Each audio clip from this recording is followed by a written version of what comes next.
working for a more efficient government on behalf of the taxpayer.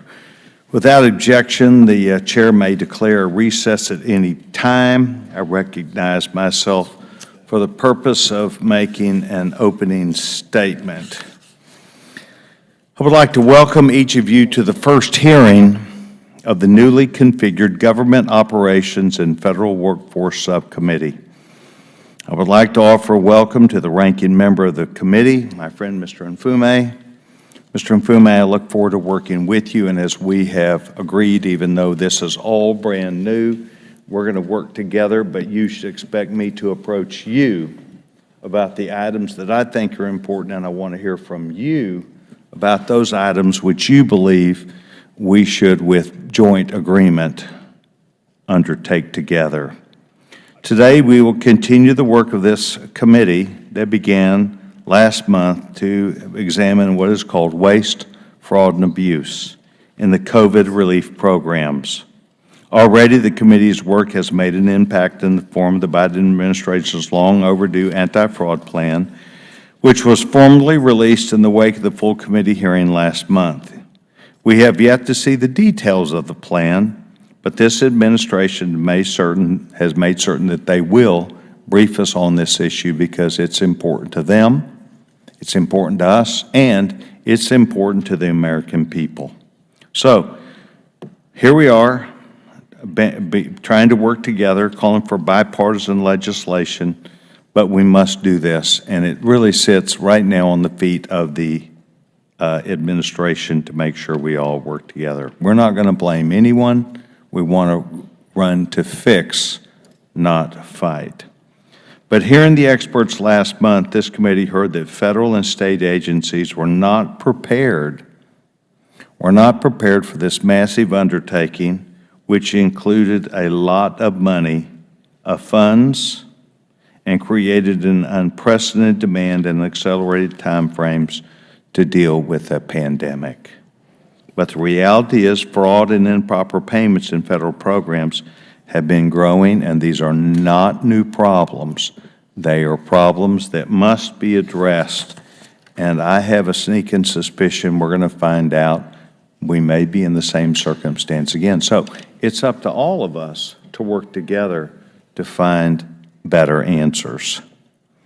Another reality is that the amount of fraud and improper payments in the COVID relief program is so large that it is larger than the GDP of many other countries. So we need to look past the past and determine the underlying problems, but we need to focus on the present. What is being done? In the future, what needs to be done? We need to determine what we need to do in terms of additional legislation. If it's required, we want to approach it as best we can together. And the statute of limitations on fraud cases likely to be extended. We'll ask your opinion on that. As our work continues, we need to examine why existing federal capacities and capabilities like the Treasury's do not pay system apparently did not serve as the most fail-safe system during the pandemic. We need to examine efforts to protect against identity theft, a main factor in COVID fraud. This will lead us to GSA's login.gov, intended to be a one-stop shop to verify the identity of those seeking federal benefits. We need to hear from the private sector, both in terms of what technologies exist to protect against fraud, but also to make sure that we're bringing to bear those things which allow government quickly and ably to prepare itself for crisis. So there's a lot that needs to be done. As part of this, adopting a recurrent oversight model for the subcommittee to track agency progress, I want to thank today's witnesses. Mr. Turner, thank you for taking time to be with us today. The Inspector General from the Department of Labor. Mr. Delmar, Acting Inspector General at the Department of Treasury, and Mr. Shoemaker, Deputy Inspector General at the SBA, Small Business Administration. So, Mr. Shoemaker, I understand you got this promotion 6 months ago, so congratulations. We're delighted that you're here. I also understand that you're appearing in place of Mr. Ware, the Inspector General, since he is at a memorial service for his grandmother. I hope that you would convey to him that your presence today is appreciated and that we wish him the best in this time of need for his family matters. With that, I would now like to recognize the ranking member, my friend Mr. Nfume, for any opening statement that he would choose to make. The gentleman is now recognized for the purpose of making an opening statement. Well, thank you very, very much, Mr. Chair. I want to thank you for convening this meeting. I agree with what you said earlier, that our purpose here is to find out what went wrong and how to make sure it doesn't go wrong again. And I want to add my thanks again to the three of you, as the chairman just mentioned, individually and collectively, for what you do. And I know I keep saying it's a hard job, but it's a hard job because when it's done right, it really requires a great deal of going beyond the job description and working to find ways to make us better as a nation. So thank you again, Chairman Sessions. I'm looking forward to working with you. This is our inaugural meeting of this committee that has been established in the 118th Congress, and I'm hoping that we can move forward in many ways on bipartisan issues to come up with solutions, because at the end of the day, that's why we were all set here. Today, the Oversight Subcommittee on Government Operations and the Federal Workforce convenes, as I just said, its first hearing of the 118th Congress. As ranking member of the subcommittee and as a member who represents a large population of federal workers, I look forward to supporting our nation's hardworking civil servants, and the American people, in my opinion, deserve a federal government that delivers responsible, credible, and effective policies and programs. Though we may differ sometimes in terms of our strategies and our programs, I believe that the chair and I are seriously committed to serving the constituencies to the best of our abilities. And Chairman Sessions, again, I'm looking forward to the many days and weeks ahead as we try to do that together. Today we hold the second hearing of this Congress focused on the subject of evaluating improper payments and fraud in pandemic programs. I want to remind my fellow members that millions of Americans, regardless of their political affiliation or their geography, felt the effects of the global pandemic when individuals and families and communities desperately needed a lifeline. Congress acted swiftly to provide expanded unemployment benefits to workers. We directed administrative funding to states that were struggling to process skyrocketing unemployment insurance claims. And these expanded benefits over time helped millions of Americans to make ends meet. And my office alone worked with hundreds of constituents throughout the greater Baltimore area to ensure that they received these crucial dollars. These are real dollars that were meant for real people. The pandemic triggered, as we all know, economic uncertainty, particularly the disastrous things that have happened to our small business community, so much so that by April 2020, an estimated 45% of those businesses across the country, unfortunately, were forced to shut their doors. Thankfully, Congress's Paycheck Protection Program authorized the Small Business Administration to distribute a record $800 billion to help effective businesses across the country continue to pay their employees. Unfortunately, what we've seen previously failed to implement the safeguards that we in the Congress explicitly designed by statute, which exacerbated, in my opinion, the pandemic fraud. On the other hand, Congress and the Biden administration took decisive action to identify improper payments and to combat fraud. For example, congressional Democrats passed the American Rescue Plan, which included additional funding for federal offices and offices of inspectors general to be able to do what all of you are doing, that is to combat fraud. We established the COVID-19 Fraud Enforcement Task Force, as you're aware. And in the previous Congress, while I served as vice chair of the Small Business Committee, we held substantial hearings on COVID-19 pandemic relief programs. We participated in numerous bipartisan briefings with the SBA. I co-sponsored, and we all moved to pass H.R. 7352, the PPP and Bank Fraud Enforcement Harmonization Act of 2022, which again was a bipartisan bill to extend the statute of limitations and to be able to go after the bad guys that continued to commit PPP fraud.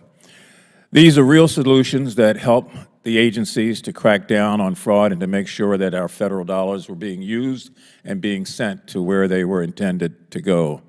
In March of 2020, the Subcommittee on Government Operations, led by my friend Mr. Connolly of Virginia, held a hearing to explore how the federal government should in fact use data sharing, proactive analytics and customer experience to research and to prevent improper payments and fraud before they occur. Throughout the pandemic, many of us have fought hard on behalf of Americans all over the country. I would remind everyone that it was under Chairman Jim Clyburn's leadership that the subcommittee on the coronavirus crisis held 7 hearings focused on combating fraud in relief programs and recovered millions, at least $109 million, and they are still recovering money that was improperly used and payments that went out improperly. Among the many accomplishments, that committee helped us to be able to do what we ought to do when things go awry, and that is to try to find a way to save taxpayers' dollars before they continue to become victims of fraud. And I'd like to enter, Mr. Chairman, into the record the final report of that subcommittee. Without objection, they'll be entered in the record. Thank you, sir, which details the major successes of that democratic effort to prevent fraudsters from exploiting weaknesses in the programs. I'd like to just close by saying I want to really be clear. Fraudsters must be identified, prosecuted, and sent to jail. This is theft, grand theft, with a great deal of premeditation. And to be able to find a way to recover funds and to protect the innocent, I think, is the very least we can do. And the innocence in this instant is the United States of America, which responded as it should to the great need that had come about as a result of the pandemic. So I look forward to today's hearing. Gentlemen, I would just say this to you also, aside from the fact that I think you have a very hard job. We are looking to you to find out what you found out and to tell us how we can legislatively and in a bipartisan manner put in place the things that we need based on your investigations to stop a lot of what is still going on, but more importantly, to prevent the things that are incubating now that you have identified and we know are huge problems. So with that, Mr. Chair, I want to thank you again, and I yield back the balance of my time. I thank the gentleman, the ranking member, my friend, but also for his comments, which we agree on. And so we will shake hands here with an opportunity to begin that way, and we will work on this. I want to thank also the distinguished gentleman, the chairman of the committee, Mr. Comer, for him taking time to be with us today. Also my colleagues that have joined us and my colleagues and your colleagues that are on this side. We'll go through a witness introduction here very quickly. The gentleman, Mr. Larry Turner, serves as Inspector General of the Department of Labor. He leads the organization in detecting and deterring waste, fraud, and abuse in the Department of Labor programs. This includes investigating fraudulent unemployment insurance claims and improper payments that resulted from COVID-19 pandemic programs. Our next witness will be the gentleman, Richard Delmar, serves as the Acting Inspector General of the Treasury Department. In this role, he conducts oversight of Treasury programs and operations, including the Coronavirus Relief Fund and the Coronavirus State and Local Fiscal Recovery Funds. He also supported the operation of the Pandemic Response Accountability Committees to bring together the IGs affected in all the areas.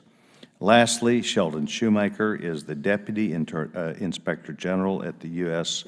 Small Business Administration Office of Inspector General. He serves as a principal advisor to the IG and assists with conducting oversight of the SBA's programs and operations, including the Paycheck Protection Program and the Economic Injury Disaster Loan Program.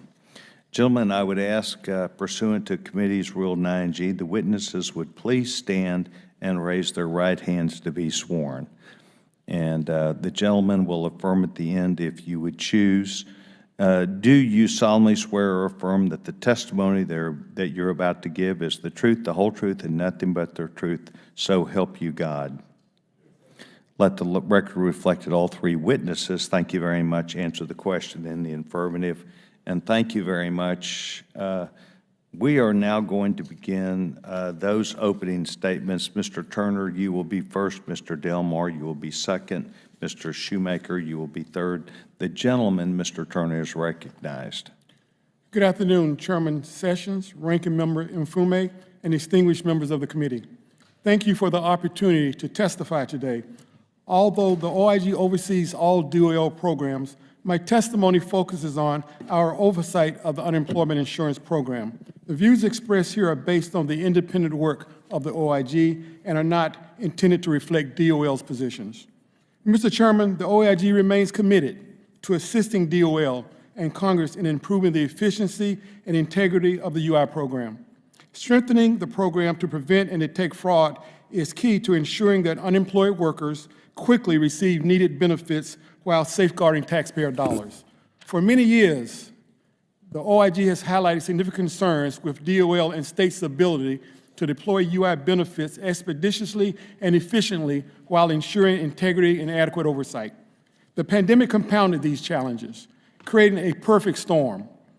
As the OIG reported, states were not prepared to process the historic volume of claims, resulting in significant delays. Initial reliance on claimant self-certification rendered the PUA program susceptible to fraud, and the unprecedented infusion of federal funds gave fraudsters a high-value target to exploit.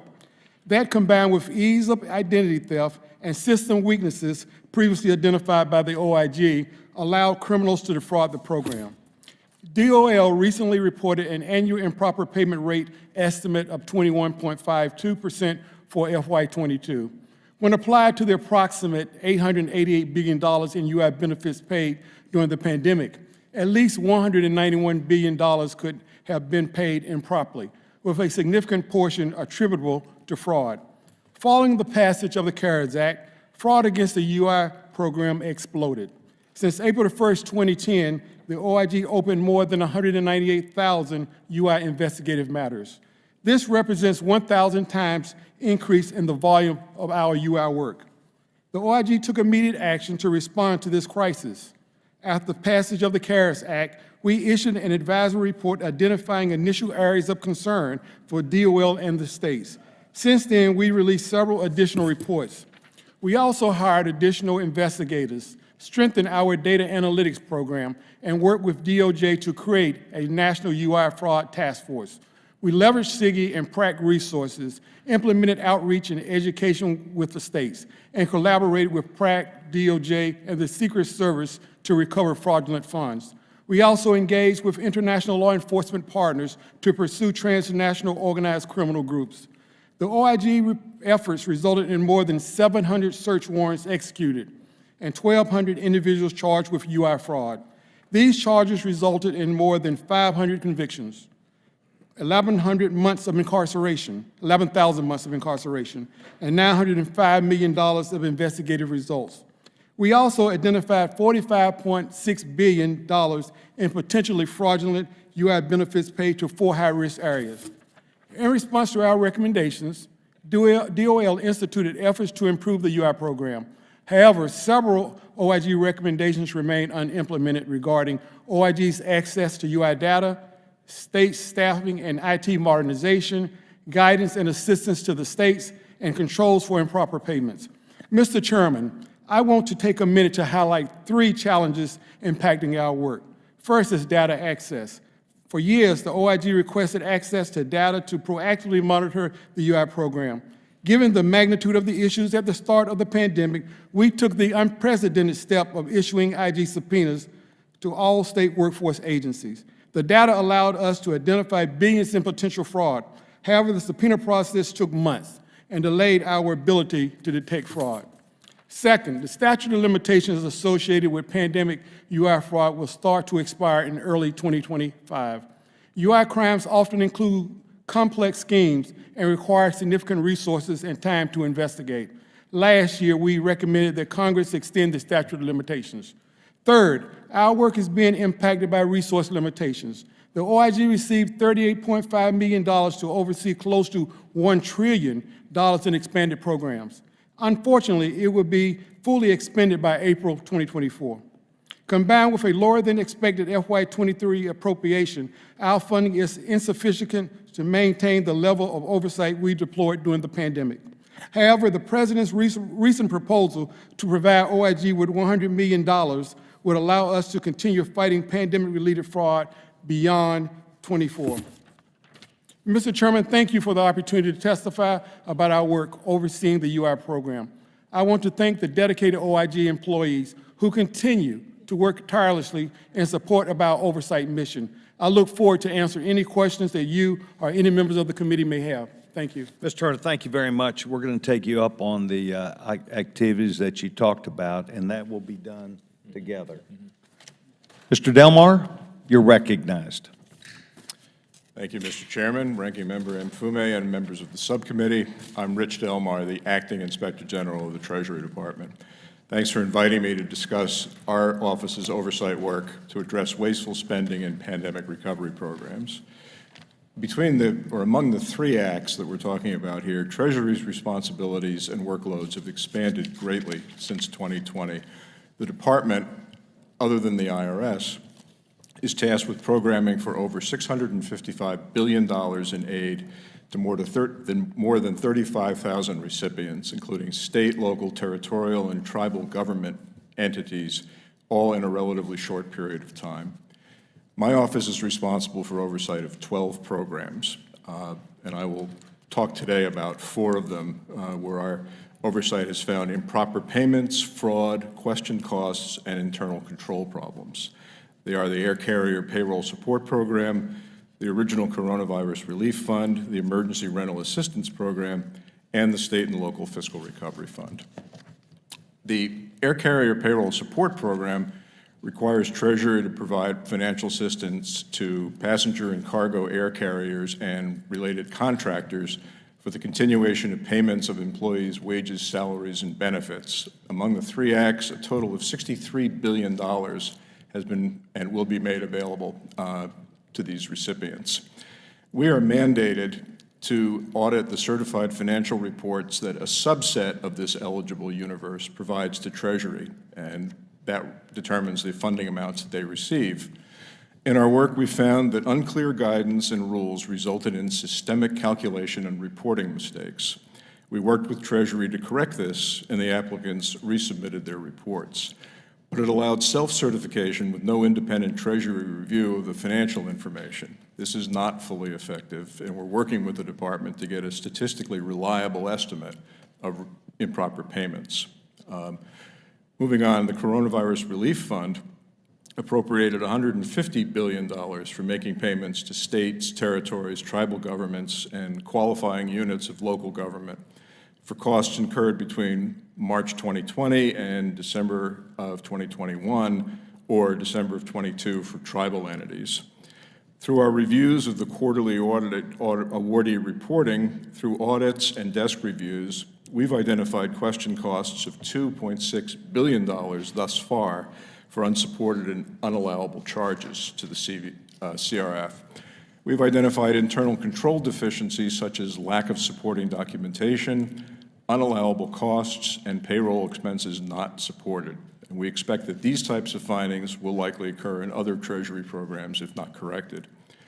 Under the 2 emergency rental programs, $47 billion was approved for grants to states, territories, tribal governments, and certain units of local government. We're auditing Treasury's implementation of the program, and we've noted concerns with an overall delayed stand-up of the grantee reporting portal and Treasury's compliance monitoring functions, which impedes monitoring and audit. These ERA programs have engendered a lot of coverage and a lot of complaints that we've received. We've set up a cross-functional component made up of auditors, investigators, and lawyers to review and process these complaints to determine whether they warrant investigation or audit or referral to another agency for resolution. That is a significant priority for us. Lastly, the $50 billion state and local fiscal recovery fund has a broader set of allowable uses, and we've been auditing the implementation of this, and we've noted, again, a delayed stand-up of the portal for grantee reporting and monitoring functions, and this, of course, impedes monitoring and audit. So in sum, I would say that the challenge of quickly setting up operations to disperse large quantities of money to large networks of recipients created issues. Agencies should not solely rely on self-certification by entities. Relief guidance needs to be accurate and issued quickly. The absence of internal controls creates problems for people getting money that they're not entitled to. Failing to stand up timely reporting capabilities creates monitoring challenges. Watchdogs need timely access to the data. Program integrity can be enhanced by other means, such as state and local enforcement, both criminal and civil. Thank you for the opportunity to testify before you. Mr. Elmore, thank you very much. Mr. Shoemaker, you're recognized.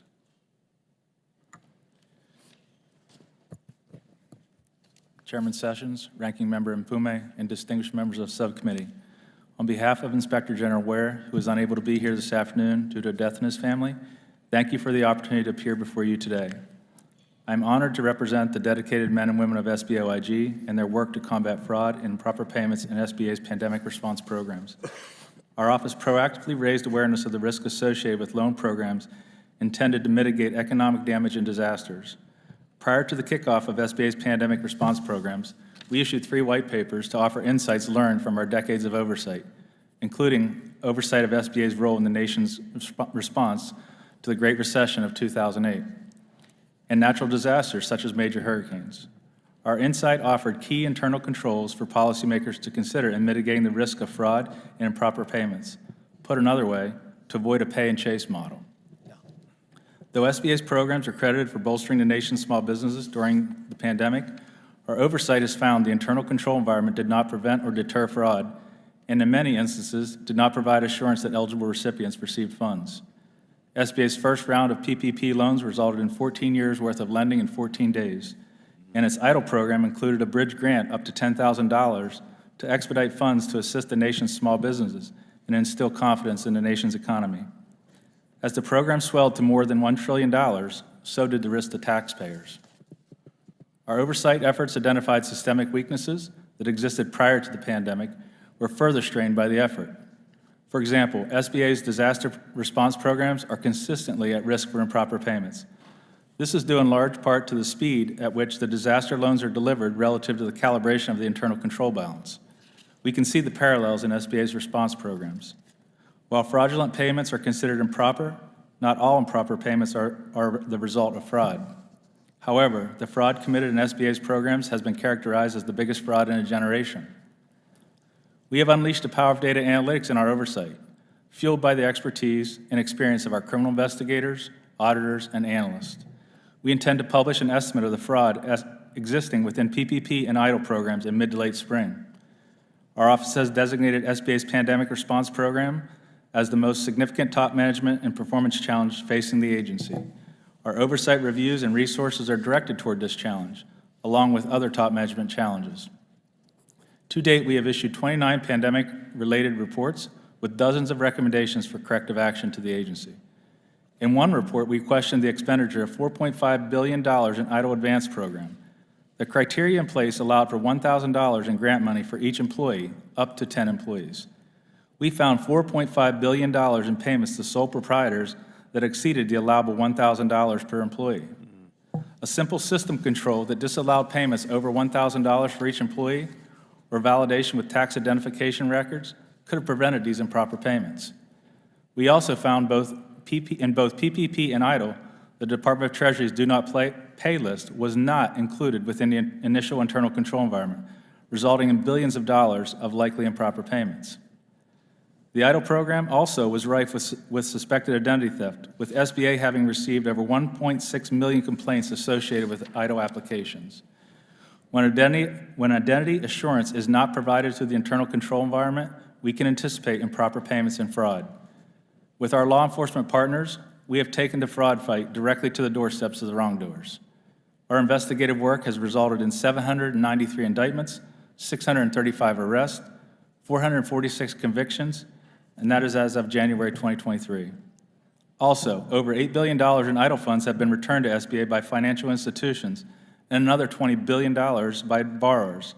OIG has played a key role in the return of these funds by working with law enforcement partners, financial institutions, and educating the public about fraud in the pandemic relief programs. We are grateful for congressional action last year to extend the statute of limitations for PPP and EIDL to 10 years. It is vital that sufficient resources also are available to our office to bring wrongdoers to justice and deter future wrongdoing. The nation can depend on OIG to provide independent, objective, and timely oversight of SBA. Thank you for the opportunity to speak to you today. I am happy to answer any questions you may have of me.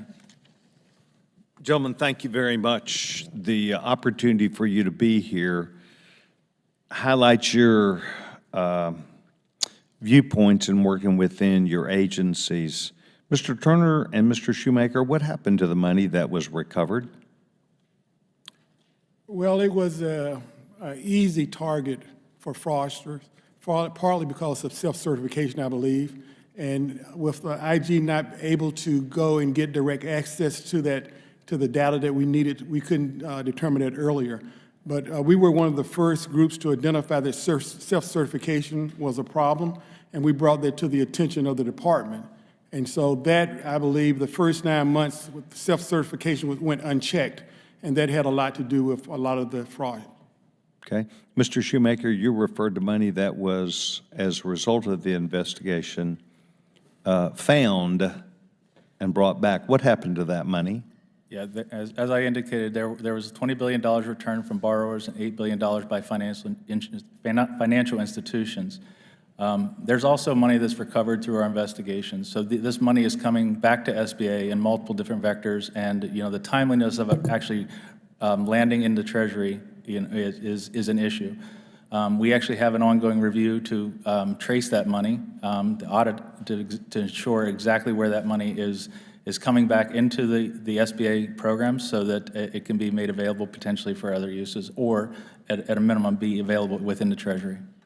Mr. Mfume, would that be something that you would like to also have us work together on? It would They be. went out and got money, they brought it back in, what'd you do with it? It would be. So we will be following back up on that, and Mr. Shoemaker and Mr. Turner, I'd like to flag that for you. We're interested in the money that was recovered, where that money exists, where it came back, where it exists, and what the legality is of those funds. Mr. Turner, some of the things that we talked about today deal with issues that we spoke of down when Mr. Mfume and I were at your table, and deals with getting data from states.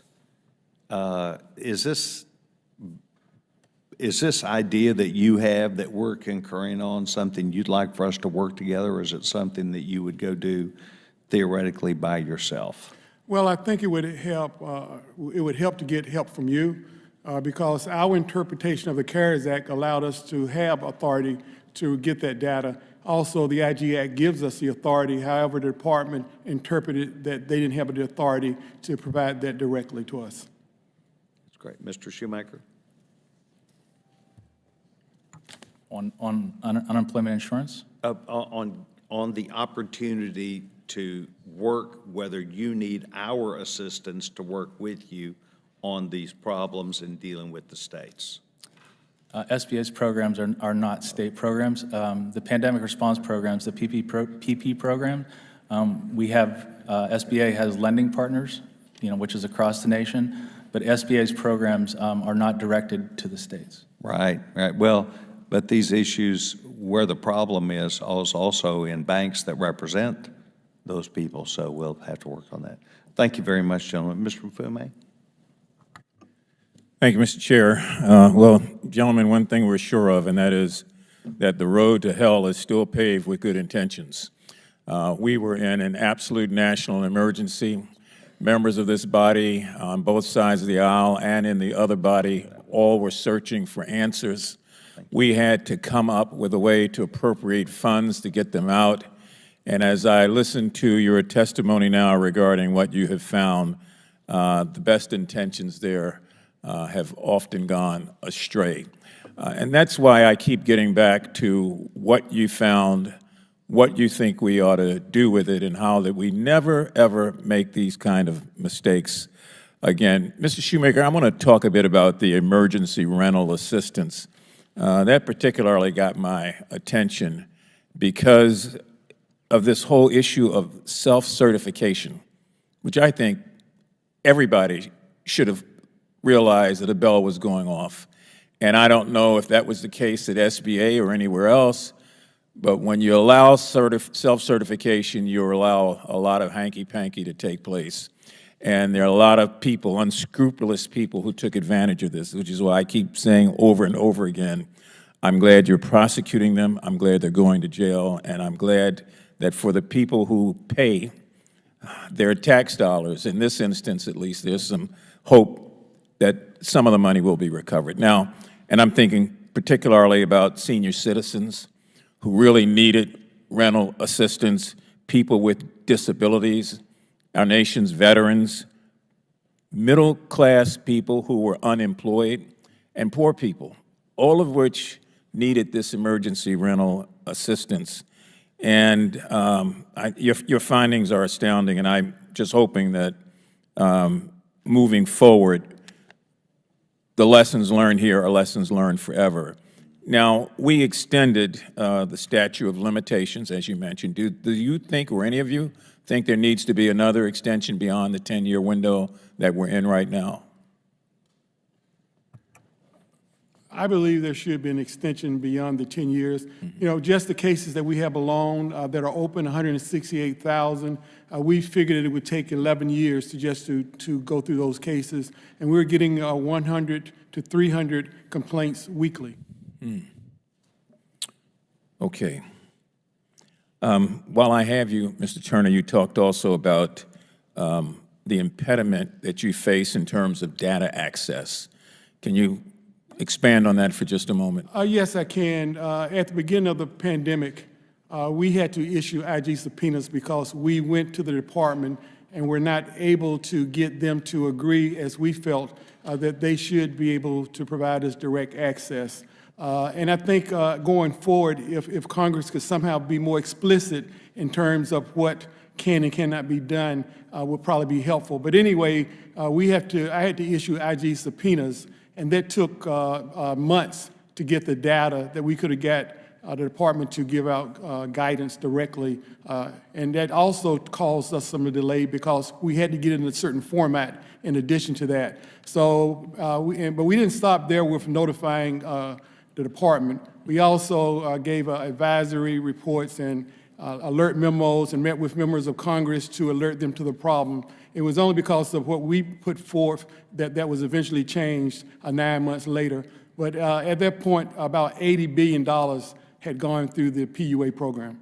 And do you find now with this sort of congressional oversight by way of committees that have jurisdiction over many of these agencies that they are complying faster, or is it about the same in terms of your access to their data? Well, we have a temporary fix in place right now that expires at the end of the year. So we are trying to work with the department, and they've given grants to the states that comply with our requests. But again, that agreement expires at the end of the year, and then there's about a 14-month delta there between them using the rulemaking process to try to put a rule in place. Yeah, and unfortunately, there's no way we can truncate the subpoena process. So compliance, I think, is the best remedy there. And I hope the word at least goes out from this hearing to all respective agencies of the government that they have to find a way to provide access to this data. I'm surprised that you've got, how many pending, 180,000? We have 162,000 that are open complaints right now that we're still going through. Okay, so the suggestion then for an extension again on the statute of limitations is well taken and well heard. Mr. Turner, one quick thing and then I will yield. I don't have any time left. Would direct hiring authority expedite the recruiting process and enable your office to recruit a deeper pool of candidates to assist you? Yes, we believe so. Thank you very much. I yield back, Mr. Chair. Thank you very much. The gentleman from Arizona, Mr. Biggs. Thank you, Mr. Chairman. I thank the witnesses for being here. The federal government spent $5 trillion plus in relief programs in response to COVID-19.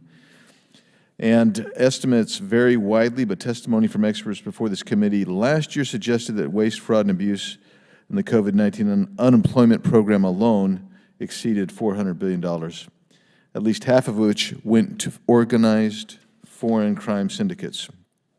So I've got a bunch of questions for each of you. I'm not going to be able to get to all of them, but I'm going to start with Mr. Delmer.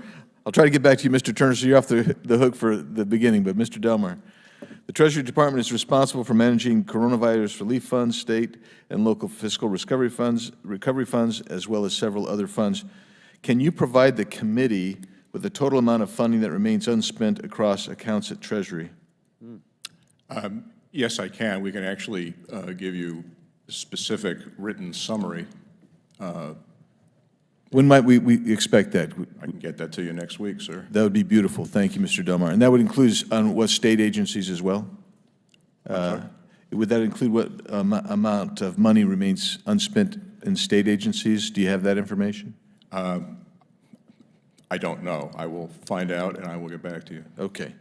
Does your office have on hand, and you'll need to get back to me, I'm sure, on this too, state-by-state numbers for unspent funding, both obligated and unobligated in programs that are unexpired or otherwise expired? I believe we have them for overall, and I'm sure we could probably find them on a state-by-state basis. Okay. If you could please provide what information you have to the committee by next week, that'd be great. Mr. Turner, during testimony delivered to this committee last year, we were informed that the California State Auditor reported that the state's Unemployment Development Department was slow to take action to address unemployment insurance fraud. In total, California alone lost in excess of $10 billion to fraudulent claims. And you've mentioned some of those. Can you identify for us some of the failures of the California Department? Well, let me just say, it was just not California. We found that some of those problems that California experienced was experienced throughout the country. And so that's, I hear what you're saying, but it was really through our reviews. Could the gentleman answer the question Yes. specifically as it relates to California, please? And if you want to generalize, I'm okay if you just say they all had self-identification, which was a problem. Whatever. Is that, are we getting back to that? Yeah, it was self-certification, and also there was stolen identity, stolen Social Security numbers. So you had ID theft as well? Correct. Okay. Yeah. In what ways does the Department of Labor track state workforce agencies that slow-walked correction of fraud and UI program? State that again, please. Yeah. In what ways does the Department of Labor track state workforce agencies that slow-walked correctives of fraud in the UI programs? Basically, through our reviews and audits, we're able to take a look at, are they meeting the standards? I think the standard is to issue those payments out between 14 and 21 days, and the average was 1 to 2 months. Thank you. Mr. Shoemaker, with regard to SBA, a year ago, this is a year ago, there was estimates that there was $76 billion in potential fraud in the SBA program. The SBA itself estimated $78 billion. Secret Service estimated $100 billion, and in improper payments. What is that number finally that you, SBA holds to now in improper payments? Thank you for the question. The number you're referring to was $78 billion in the EIDL program. That was a result of work from our office, and that was a collection of our reports that we removed the duplicates, so that we had a number that was $78 billion. That number is at $86 billion, from ensuing work. That does not include the PPP program. Our work in that area has uncovered at least probably another $20 billion potential fraud in the PPP program. But we have an ongoing project right now to come up with a comprehensive estimate of the fraud within the PPP and the EIDL program. So currently, what I could tell you, it will be more than $100 billion. Thank you. And then I just want to get back to you, Mr. Turner.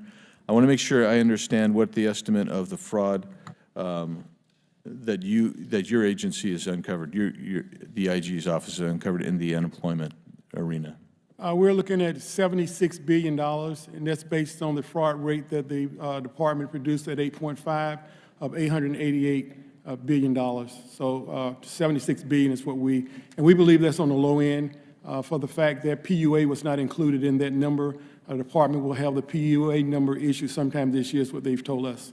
All right. Thank you. I appreciate all of you being here. Thank you, Mr. Chairman. I'll yield. Mr. Turner, I'd like to just ask a question just to follow up, be sure Mr. Mfume and I got it.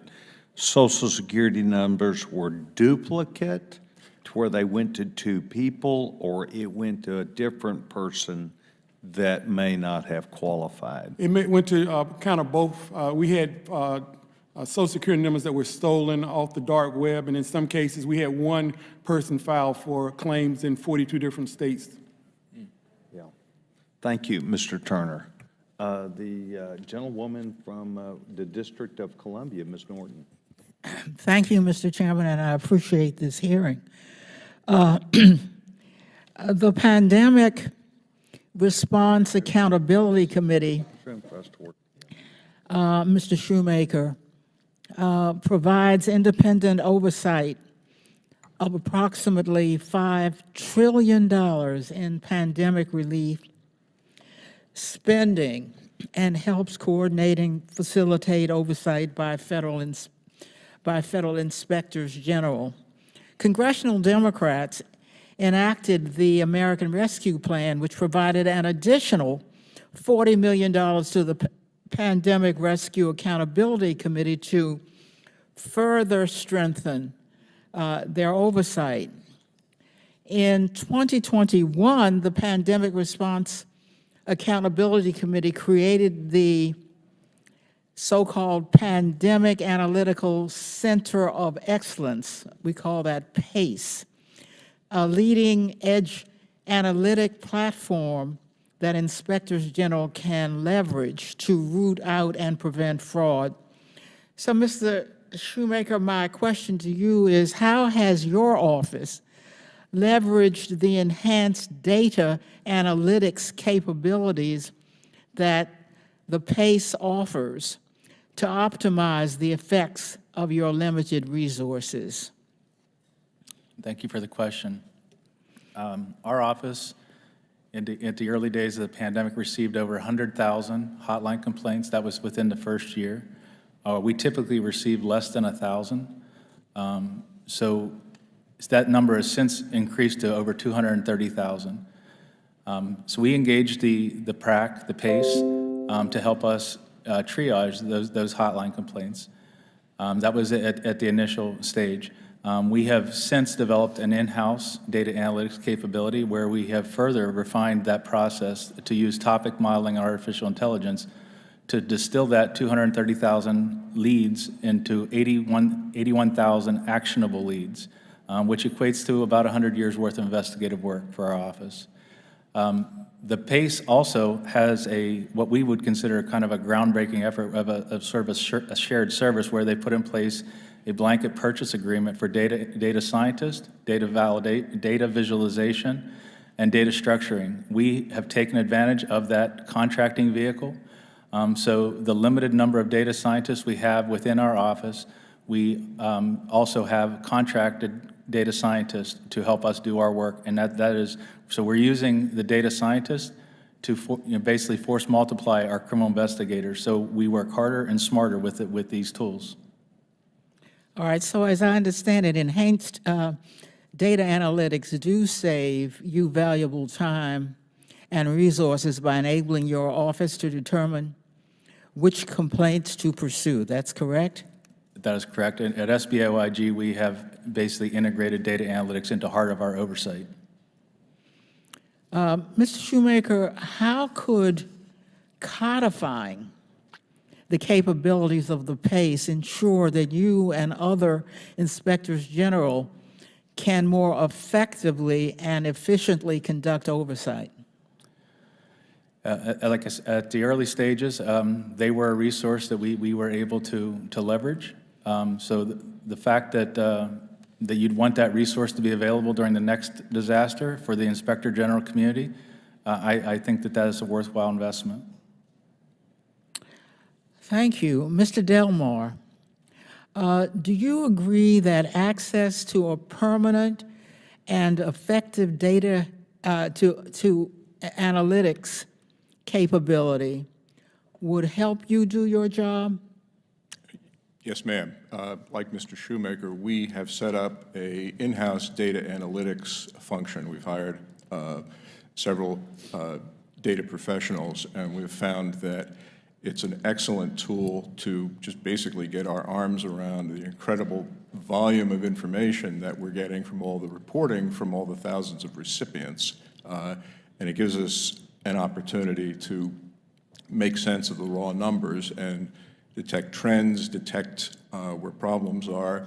We do a lot of what we call risk analysis to decide where the best places are to devote our resources with the best chance of finding mistakes and finding fraud. So I think the big thing about the PACE is it's a lesson from the last time the Recovery Operations Center with the RAT board back in the crisis of 2008, that was not maintained. And so when this new crisis came, Oversight was pretty much starting from scratch. And for the matter of that, the department was in a lot of ways starting from scratch.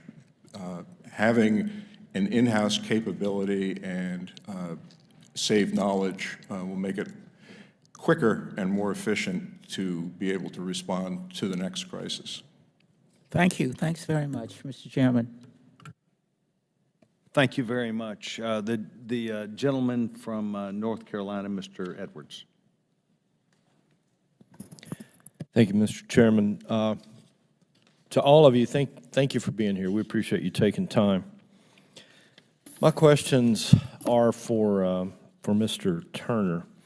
Your office issued an advisory around claims using Social Security numbers that were filed in multiple states, used for deceased persons, of federal inmates, and used to file for unemployment claims with suspicious email accounts.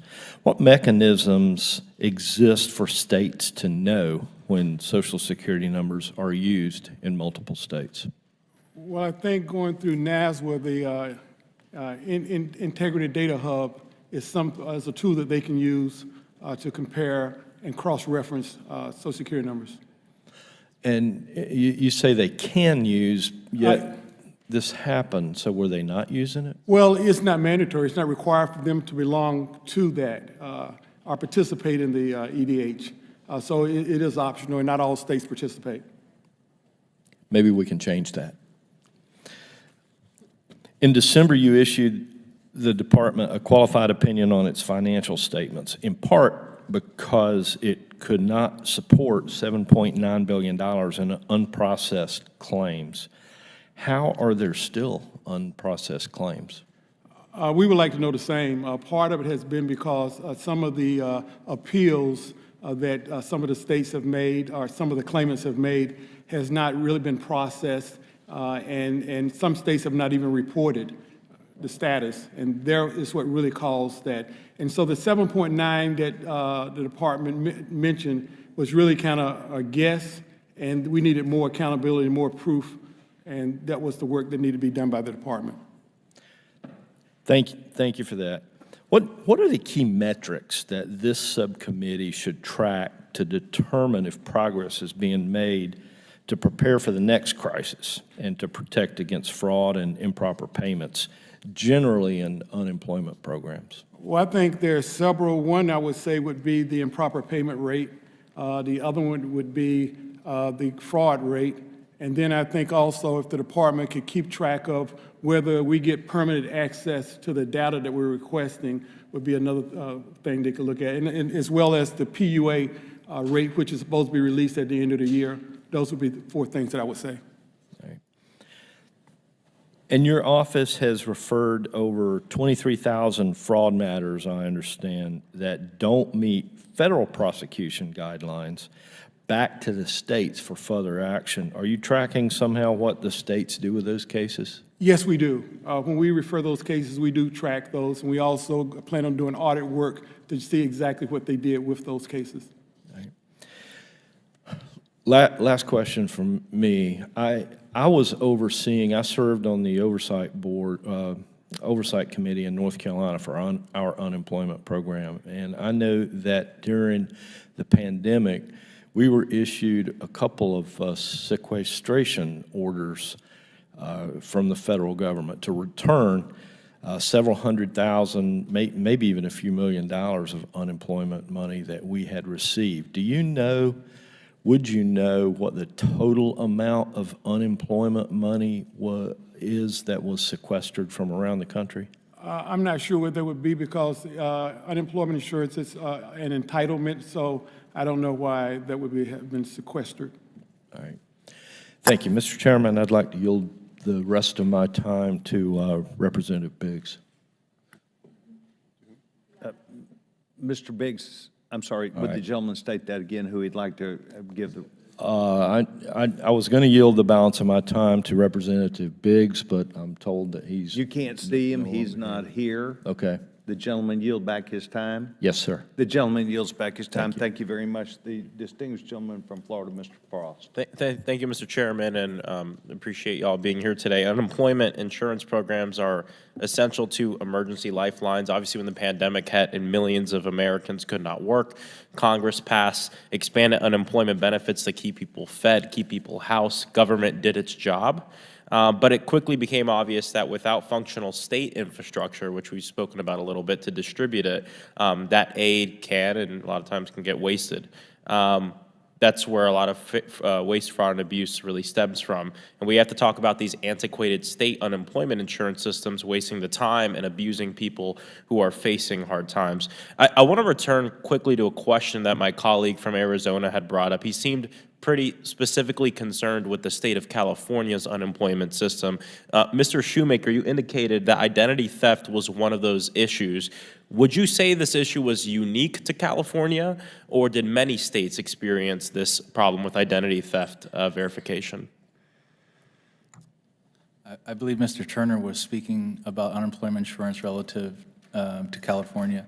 For SBA, though, the EIDL program did experience identity theft. I'd be happy to speak to that, but I think the question about California is down to Mr. Turner.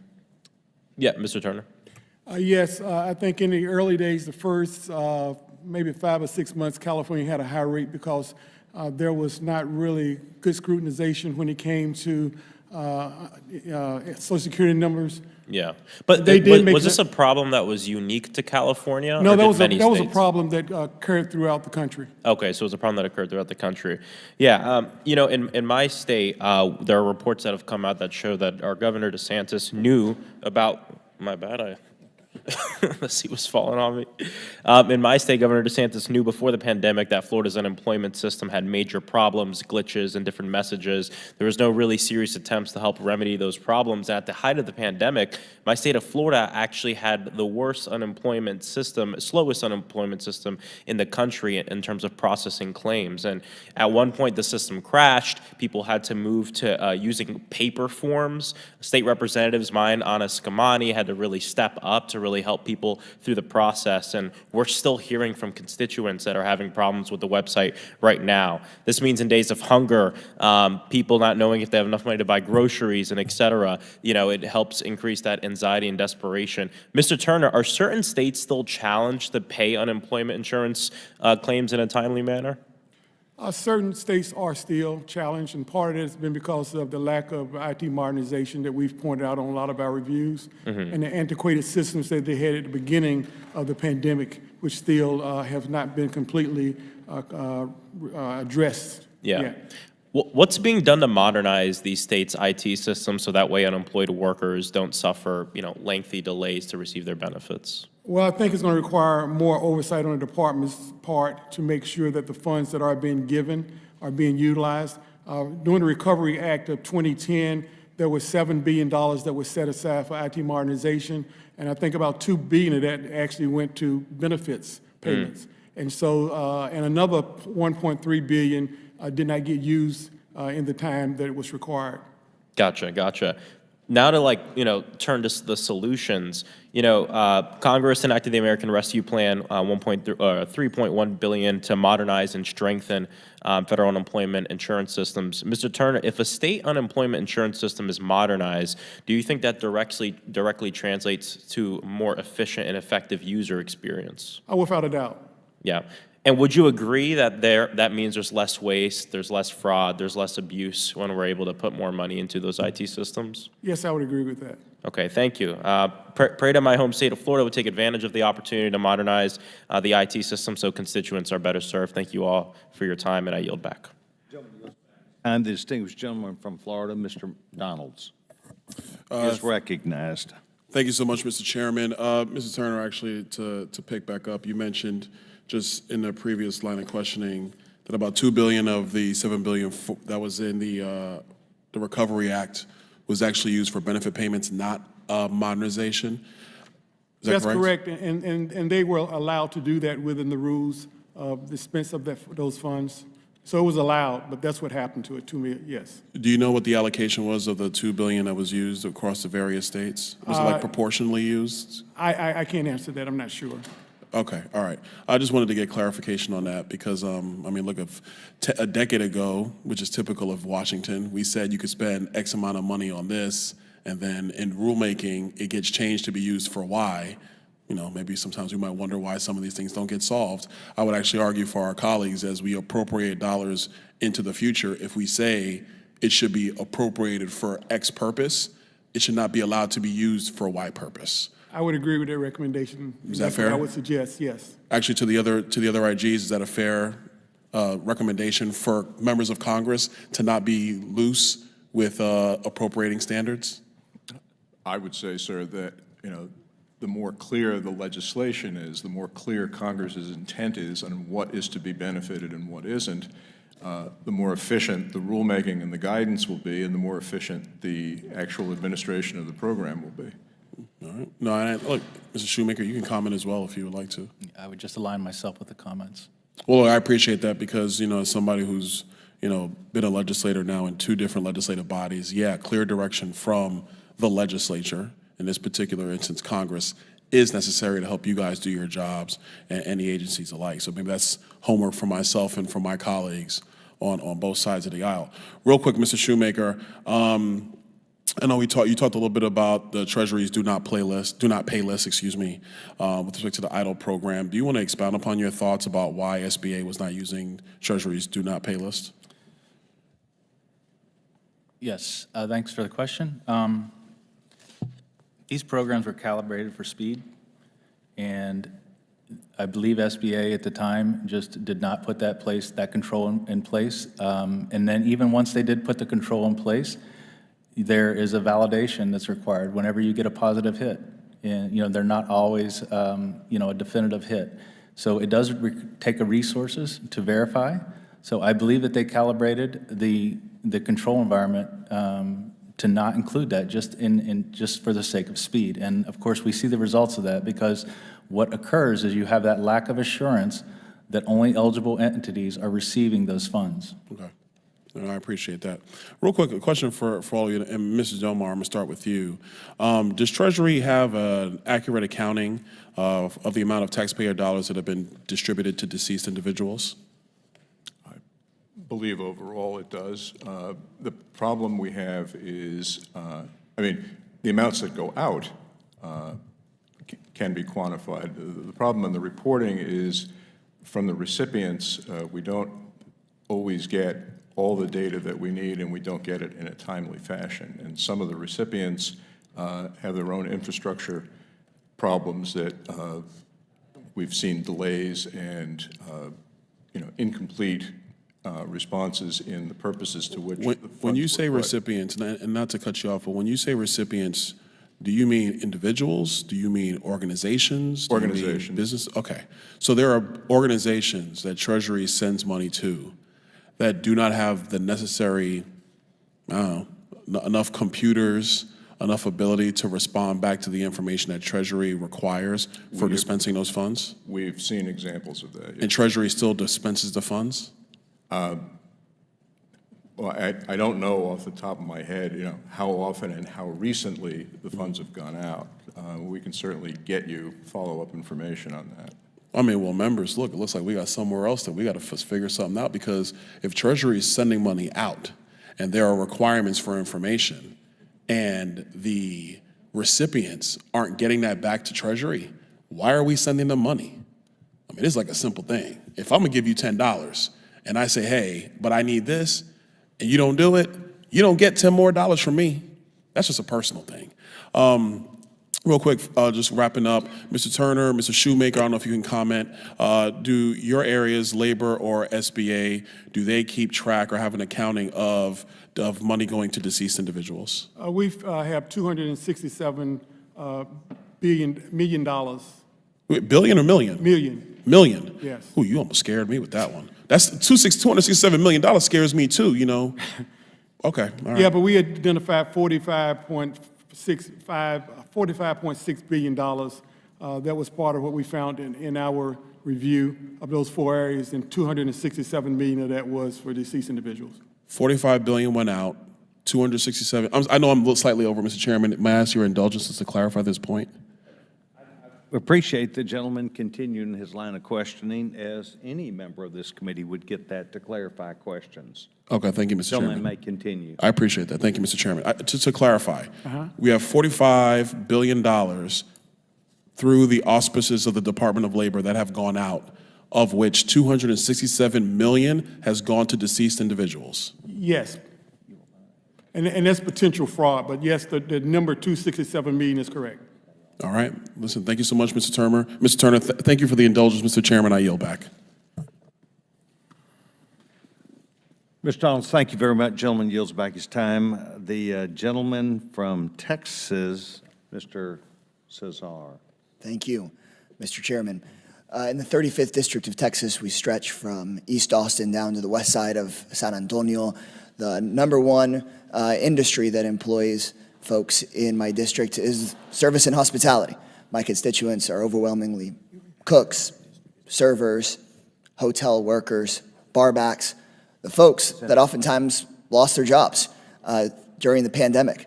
And so to be really clear, there's nobody that'd be more upset about fraud and abuse of unemployment insurance and fraud and abuse of critical programs that were to keep their lives running and to keep them alive than the working class folks in my district. And that's why I'm so appreciative that the Biden administration has put forward such significant funds to looking out for fraud, especially from large criminal organizations and oftentimes wealthy individuals that were trying to game the system. Right. So, Mr. Turner, how would President Biden's allocation of tens, if not hundreds of millions of dollars to prosecuting systemic pandemic fraud address your findings on fraud in DOL pandemic assistance programs? Thanks for asking that question. Currently, the money that we have for ARPA expires the end of this year, end of this fiscal year. And in the first or second quarter, the rest of the CARES Act fund will expire. So if we are able to expect to sustain the level that we're currently operating under, we will need funds right away. And so that $100 million that the president is proposing would really help us do that.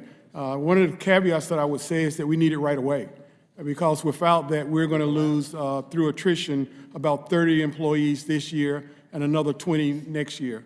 So I just wanted to point that out, but it would really be very helpful for us to be able to go after some of those fraudsters that we've been talking about.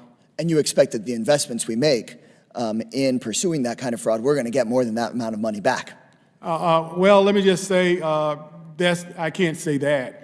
But that's your Because hope. once fraud goes out of the door, it's hard to get it back. What we can do is go after the fraudsters that committed these atrocities. So that's what I would tell you. But it is quite hard and very complicated in getting funds back. We've identified about $905 million that we, through our work, that we've been able to get back. And that's not all in funds. That's just through the process of the judicial system, civil cases that we were able to get. And it takes a while for it to go through the judicial system, where it may be 4 or 5 years before we actually see some of that. I appreciate that. And either for you, Mr. Turner, or whoever else here is appropriate, I also just saw that in the budget that was released today, that there were continued significant investments in making sure that we recover funds and make investments in holding people accountable that are committing this kind of fraud. Is there any further information that we need from Mr. Shoemaker? Sure. The president did put forward a request for $100 million. I can assure this subcommittee that you will receive return on investment from our office on that $100 million. Our current base budget was $24 million. We've returned $9.2 billion in dollar accomplishments in just 3 years alone, which represents an exponential return on investment.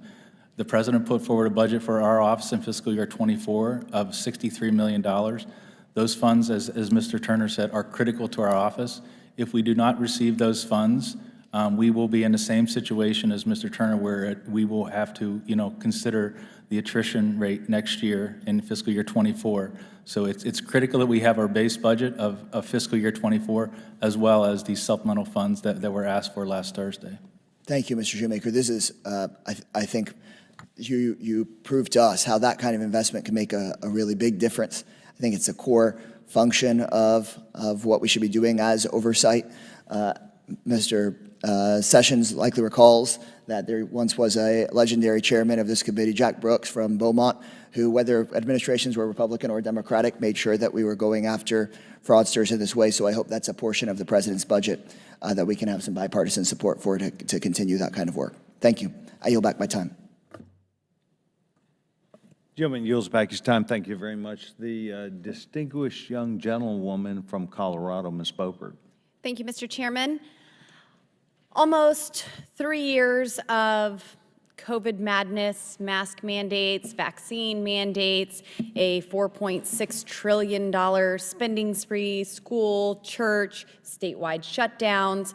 This committee is finally committed to getting to the bottom of the $560 billion in taxpayer money that was lost in waste, fraud, and abuse. The GOA estimates that there is still $90.5 billion in COVID-19 relief funds that remain available for obligation and are vulnerable to that same waste, fraud, and abuse. GOA and IGs have identified multiple recommendations to protect against waste, fraud, and abuse that have yet to be implemented by the Biden administration. Instead, they have thrown more money at the problem. Rather than being reactive and spending more money to find money, the federal government should enact policies to ensure that this kind of abuse never occurs again. Media reports have found that payments were made to over 500,000 federal prisoners, Japanese citizens living in Japan, illegal immigrants, and 1.1 million deceased individuals. In addition to this, our office issued an advisory around claims using Social Security numbers filed in multiple states and filed under suspicious email accounts. Now, I know that some of my colleagues have inquired about these Social Security issues that we're having, but Inspector General Turner, If I may, what mechanisms are currently in place for states to identify these suspicious Social Security numbers and identify these instances of fraud before they happen? I would say IT modernization is one of the keys, but also a lot of the states are using the Integrity Data Hub, which the National Association of State Workforce Agencies are using. Only challenge with that is that that is a volunteer, program, so it's not required, and so therefore they don't get a chance to do the cross-matching that is needed. Okay, good to know that that's just volunteer. And are there any specific challenges states are having to access the master death file at the Social Security Administration? I believe that the IDH as well, that's where they can do that cross-matching, and they do use the Yes, sir. master death file. And it was also mentioned that your office has referred over 23,000 fraudulent claims that cannot be processed federally back to the states for further action, and you are tracking those. Have any criminal referrals aligned with this been made from any of the IGs? Have there been any criminal referrals issued for the waste, fraud, and abuse? I'm not, are you saying about from the 23,000 or just in general? In total. There's. So I'm sorry, I know about the 23,000, Okay. but over Yeah. all of this, Yeah, have there we've- been any? Yeah, we've had 1,200 indictments, and we've Okay. had 600 convictions. Incredible, thank you. For us- And Inspector General Shoemaker, with over $76 billion of potential fraudulent PPP and EIDL loans, what is SBA's plan to investigate these cases, and how does your office plan to conduct the oversight for this plan? Sure. So our investigative work so far has resulted in 793 indictments, 635 arrests, 446 convictions. We've received $20 billion returned from the borrowers in the EIDL program, as well as $8 billion from the financial institutions. We have over 500 cases ongoing at present. We work cooperatively with the DOJ, Joint Strike Forces. We have high success rate in bringing, we bring evidence to the prosecutors. They're willing to take these cases, and the wrongdoers are getting significant sentences, 4 or 5 years. Thank you very much, Inspector General. And actually, Inspector General Del Mar, same question to you. Any criminal referrals, indictments, prosecutions have taken place? Yes, ma'am. I don't have the number with me. I can certainly get that for you. We've worked with the Department of Justice, and we've worked with some state agencies as well. We also pursue and encourage civil remedies to recover the funds. Thank you very much. I appreciate all three of you being here and testifying before this subcommittee today. Appreciate your work and your service, and with that, I yield. Time, thank you very much. The distinguished gentleman from Vermont is recognized. Excuse me, you would think I could read. The gentlewoman, Ms. Stansberry from New Mexico. Thank you, Mr. Chairman, and How you doing? thank you also to our ranking member. And I want to just start this afternoon by thanking you especially for the tone you set in this subcommittee hearing of bipartisanship, of collaboration, and of true oversight. That is truly in the spirit of why we are here, and I really appreciate it. And I thank the gentleman, and I hope that you will expect the same from Mr. Conley, Mr. Mafume, and myself, because we intend to deliver that on behalf of the American people, and I thank the gentlewoman for recognizing that. Thank you. I'm proud and excited to be able to serve on this subcommittee. I'm a former federal employee myself. I worked at the Office of Management and Budget, and I was a program examiner there, and so I know very well the work of our OIGs and the critical work that you do to investigate waste, fraud, and abuse in our agencies, make sure that individuals who are conducting their affairs in a way that is not congruent with the oaths that we take are held accountable, and that ultimately this body, Congress, is able to take action in order to have accountability, as well as our court systems. I know today we're here to talk about pandemic relief. I did want to follow on one of the comments that you made, Mr. Turner, about the perfect storm that happened at the beginning of the pandemic.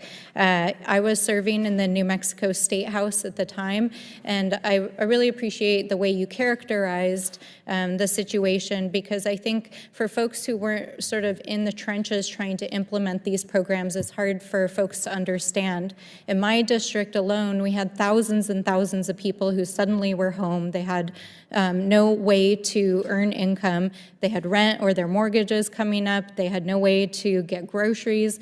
And in my communities that I represent, which are predominantly low income, and many folks who are on fixed incomes, Medicaid, Medicare, and of course other programs, it was an incredibly difficult time. And what I saw on the front lines of our state agencies is that they just were not prepared. They didn't have the infrastructure. They didn't even have the IT infrastructure to handle the volume of phone calls and emails that they were getting, more or less the ability to serve all of the needs. And I think we also saw this at the federal level with the SBA. When I took office in the summer of 2021, we had a number of our constituent cases that involved individuals whose SBA loans had been stolen through passwords through the system. So I think we all know that it was an incredibly difficult time. Our feds, our state entities really rallied and did their best. And I want to thank those of you who were serving at that time. I know it was a really difficult time.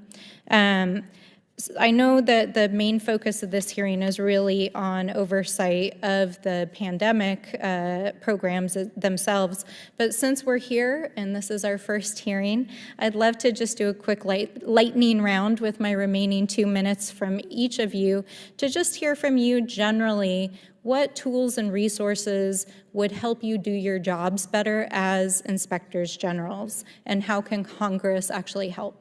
And we'll start with Mr. Turner and then rapidly go down the line. I think direct access to data would help us. It would allow us to get to issues faster. Had we had direct access, we wouldn't have had to wait 9 months to find the problems that were going on with PUA. I also think modernization, as you mentioned, there's a lot of antiquated systems, and it's a game changer to have IT that is really modern. It doesn't take, as you know, long for IT systems to be antiquated, and to go 10 years or 15 years is quite a while. Absolutely. And Mr. Delmar? Data access, certainly. IT modernization, certainly. One thing I would say is we found that the no-year and multi-year funds that we got to do our work with respect to the CRF and a couple of other programs were very helpful, and I think that would be a good idea to be able to focus over the length of the program funds devoted to enabling the oversight. Thank you very much. And Mr. Shoemaker? We've received $25 million in the CARES Act and $25 million in ARPA as supplemental funds, no year money.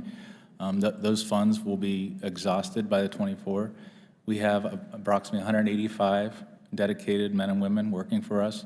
The President's put forward the budget for our base in fiscal year 24 that would allow us to sustain that as a permanent resource. SBA as an agency is forever changed, so we need to match that with our oversight. And the systemic weaknesses that SBA experienced on a day-to-day basis, the strain that it was under, we believe that we can provide, a lot of oversight to drive corrective action. That is extremely helpful. Thank you, gentlemen, and thank you to your staffs who are sitting behind you for serving the American people. We appreciate you. Gentlewoman yields back her time. Thank you very much. The distinguished gentleman, my friend from Louisiana, Mr. Higgins, is recognized. Thank you, Mr. Chairman. Gentlemen, I'm going to move pretty quickly here. Each of you, yes or no, you're familiar with the various do not pay systems? Yes. Yes. Turner? Yes. Mr. Delmar, Mr. Yes. Schumacher? Yes. Okay, so for the purposes of clarity, for the Americans watching, the do not pay systems, my understanding is the Treasury Inspector General oversees the Bureau of Fiscal Service, which operates a do not pay system. These systems are data matching services that agency use to help to prevent fraudulent payments in various systems. And further, there's another layer of that system that the Consolidated Appropriations Act in 2021, is my understanding, allows the Social Security Administration to share its state-reported death data with the Treasury Department's DMP portal. So there appears to be, prior to many of these fraudulent payments going out, an effort by Congress and by the executive branch to put protective measures in place whereby our bureaucracies would not send out, billions of dollars of fraudulent payments in manners that are shocking to Americans when they're revealed. So I'm advised now, and I'm going to ask Mr. Delmar and Mr. Turner to respond. I'm advised that largely regarding COVID payments, the DNP systems, while not used, underused, or set aside for what reasons I don't know, and that the Social Security system, Social Security Administration, death record systems was not utilized to filter payments before they went out. So we're talking about responding as a Congress and working together with the executive branch to protect against this ever happening again. Doesn't appear that the protections we had in place were utilized to stop it from happening this time. Mr. Turner, please respond. Yeah, I think part of the problem that the states were inundated, and some states do not participate in the Integrity Data Hub, which actually has access to the master file. So that was part of the problem. Also, I think in their Well, let me interject, Mr. Turner, not to cut you off, good sir, but to stay in this dialogue, because the American people are watching, and the government had no problem telling us every night how many people allegedly were dying of COVID. There seem to be plenty of death records available through the CDC because we were inundated with data about how many people were dying allegedly of COVID. Turned out they died with COVID, but that's another story for another day. Yeah. So you're saying that you did filter your payments through death records? What I'm saying to you is not all states did, because not all states participate, but also unemployment insurance is an entitlement which is not affected by the do not pay list. So, but the do not pay systems, again, my understanding, it's not my area of expertise, that's why you gentlemen are here, we're asking. Doesn't the do not pay system protect against, say, same name used multiple times at different addresses, or the same address with 100 different names, or, a variety of reasonable review that computers conduct to protect against fraudulent payments? Isn't that what the do not pay systems are? I have to defer to Mr. Delmar. Okay. The do not pay system takes in data from a number of other databases, and you mentioned the Social Security death master file. The 21 appropriation did create a 3-year opportunity for Social Security to provide that information to DNP. It's supposed to start by the end of this year and go for 3 years. It's my understanding that the department... Were other filters engaged, sir, before payments were sent out for COVID monies that were fraudulently accessed, protecting against, say, multiple payments going to the same address under different names, et cetera? Well, I mean, the DNP system, whatever information was in there, in addition to the death master file, there are a couple of other systems from other agencies that the fiscal service would like to get to make the DNP a more complete resource to provide a filter. I thank you, gentleman. Mr. Chairman, I'm not sure I actually got an answer here in 5 minutes, but I yield the balance. I yield my time. I'm expired. The gentleman yields back his time. The gentleman from California, Mr. Garcia, is recognized. Thank you very much, Mr. Chairman. Thank you to our witnesses. Appreciate you all being here today. Just a few broad notes. Before joining Congress, I was mayor of Long Beach, California. It's a city of about 500,000 people, and I was mayor the entire time during the COVID emergency. I think it's important to remember that this was the single largest loss of life event, not just in my city, but in the country in the modern era. It was a devastating emergency. It was serious at every level, and certainly when you have that level of an emergency, mistakes are going to be made along the way. And I think for overall, our agencies did the very best to respond in the best way possible. I'm personally very proud of the response that we had in our community. White House called our response in Long Beach a national model. The governor called our response the best in the state. And so I think we did what we could, but we also made, like every single community across the country, some mistakes that we learned from. And I think the idea here, and hopefully the goal of this committee and many others, is that we can work to prevent future pandemics, that we can work if a pandemic were to arise, that we do the best we can to address them and to get folks support and help. And I know that's something that all of you are working to ensure that our systems are at a better place in the future. The CARES Act, the American Rescue Plan, literally saved communities, saved states, and saved cities. And we know this because we've seen the data. I know it by what I saw in my own community. And so I want to thank all of you for also looking into these programs and for also the work that you've done in ensuring that the money is being spent adequately and in the right places. So thank you for that. Through that money, we funded testing programs, we funded life-saving programs for families, and helped small businesses across the community, which is important. And I think one thing we've heard throughout the committee is a lot of attacks on programs and the PPP program, which is understandable. But this also all started, and the pandemic started, and this program in PPP started under President Donald Trump. And so I understand that when the president set up initially the response and the programs, it wasn't perfect. There are mistakes that were made. And as much as I wish the Trump administration had done a lot more to help small businesses to set up this program so there would be less fraud and less abuse, I wish that would have happened. It didn't happen. But I also understand that we were in a national emergency, and sometimes folks, and particularly public servants across the federal agencies, are doing the best that they can. I very much support the work that was done to support small businesses. We saved small businesses and communities, and I'm very grateful for that. And I want to also, just beyond that, on the PPP program, ask a specific question, something that relates to a few instances in California.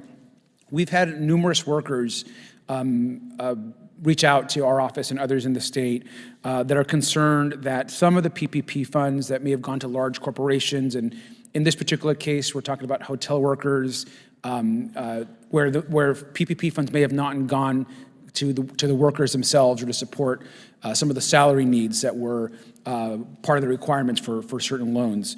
My direct question, and perhaps this can be for the SBA inspector, for Mr. Ware. SBA OIG currently has tens of thousands of complaints, I believe. How are those being prioritized right now? Thank you for the question. In regards to size standards, we actually have an ongoing review right now looking at the size standards relative to VPP. So if you have constituents that have complaints, please contact our hotline to give us that information. We certainly will take that into consideration. How are we looking at our hotline? So I indicated we have 230,000 hotline complaints. We have used data analytics, specifically artificial intelligence, machine learning, through a process called topic modeling to differentiate the complaints into 8 buckets. Of that, we have identified 81,000 of actionable leads. We are now marrying that data with the actual PPP loan data, and in doing so, we will prioritize our work to look at the cases that have the most impact, that instill the most integrity within SBA's programs. And I say that because we have limited resources. We have 51 criminal investigators. I appreciate that, sir. And if there is, for example, in this case, I've been certainly approached by a group of workers, some of our hotel workers that have big concerns about some of the PPP loans. And if we're able to directly maybe get that information to you about this specific instance, that would be very helpful to them. And I do appreciate your time. Can I get that commitment, sir? Absolutely. Thank you very much, sir. And with that, Mr. Chairman, I yield back. And as I do, I also want to thank the committee for what has been a pretty productive subcommittee meeting. So thank you. Thank you very much. Gentleman yields back his time. Distinguished gentlewoman from North Carolina, Ms. Green. Georgia, Ms. Green. Thank you, Mr. Chairman. I appreciate it. And gentlemen, I thank you for coming before the committee today and discussing this very, very important issue, especially given that our government has the American people in over $31 trillion in debt. So we appreciate you helping track that down and where it goes. Since all the money has been spent on COVID, there's approximately over $400 billion missing, which is extremely concerning to most Americans. And I just want to talk for a brief second about how difficult it's been. Obviously, everyone knows this. The government shutting down our economy, shutting down businesses, paying people basically to stay home, the difficulties of it for employers to get their employees to come back to work, to start going again. And, you know, here we have the GAO estimates that the total fraud and pandemic UI programs amounts to at least $60 billion. Just a brief question for you, Mr. Turner. Were there any states that seemed to be particularly vulnerable to fraud and improper payments in their UI programs? We saw across the country, most states exhibit the same problems and challenges. Didn't really see, so all of them I felt were vulnerable, and there was vulnerability that was displayed. What type of problems were there? Again, the multi-state claims with stolen identities was the #1 problem, just multi-claims and people filing for numerous people to include deceased individuals, prisoners, suspicious email, multi-states. And has that been chasing down those basically criminals? Has that been something that your department has been putting a lot of time to? Oh, without a doubt. I mean, from day one, and we've only just been able to scratch the surface. So that has been the biggest challenge for us. Approximately how many charges have you filed, or how many people have you filed charges against? 1,200 indictments and 600 charges. And just kind of let me give you an example of the scope of what we've been dealing with. You know, before COVID, before the pandemic took place, we had maybe 100 cases or complaints a year on UI fraud. Since then, we've been getting 100 to 300 a week. Wow, that's a considerable amount. Thank you for answering my question. I'd like to ask about the do not pay system. I know you all been asked about this a good bit before. The Office of Management and Budget and the Treasury Department jointly maintain the do not pay system, which is a free service that agencies can use to verify a recipient's eligibility for payment. I'd just like to ask Mr. Del Mar, Mr. Turner had said previously that some states don't use the do not pay system. Is that correct? And if so, why not? I believe they are now required to, but that wasn't always the case. So I think the combination of they've made improvements in their interface.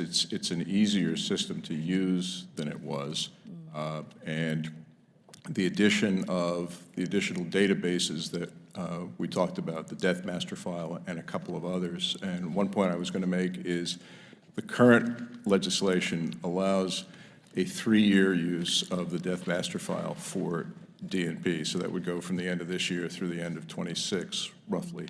I think there's a proposal to make that a permanent allowance, and I think that would do a lot to make the system more effective in stopping multiple payments or ineligible payments. Right. There seemed to be plenty of them, I think. Did all agencies involved in pandemic relief use the do not pay system?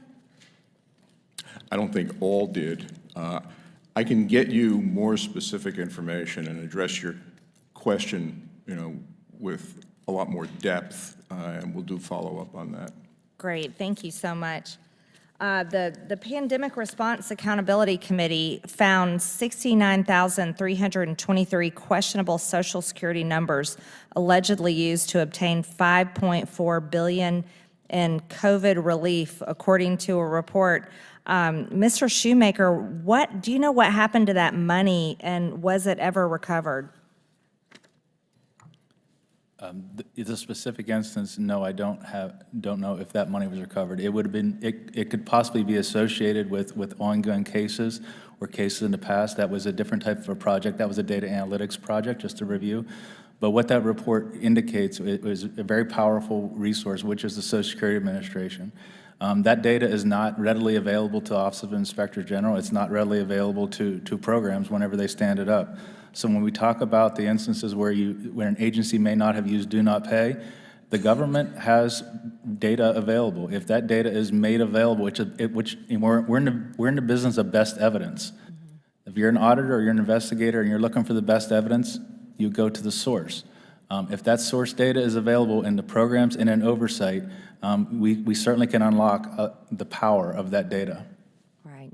Well, that makes sense. In October 2020, your office said that SBA's management continues to insist that it controls are robust despite overwhelming evidence to the contrary. Do you still agree with that assessment? Certainly that assessment at that time, and I believe that assessment has been proven true. The over 700 indictments and 600 arrests is further proof that there is rampant fraud in the EIDL program. Thank you very much. I yield back my time. Gentleman yields back her time. Thank you very much. Distinguished gentleman from Virginia, Mr. Conley, is recognized. Thank you, Mr. Chairman, and thank you to Mr. Mafumi, the ranking member, for having this hearing. This is the old part of my old subcommittee, so I look forward to working with you as we progress. And thank you to our witnesses for being here today. I must say I'm impressed with the data you presented us in terms of indictments, prosecutions, convictions, and recovery.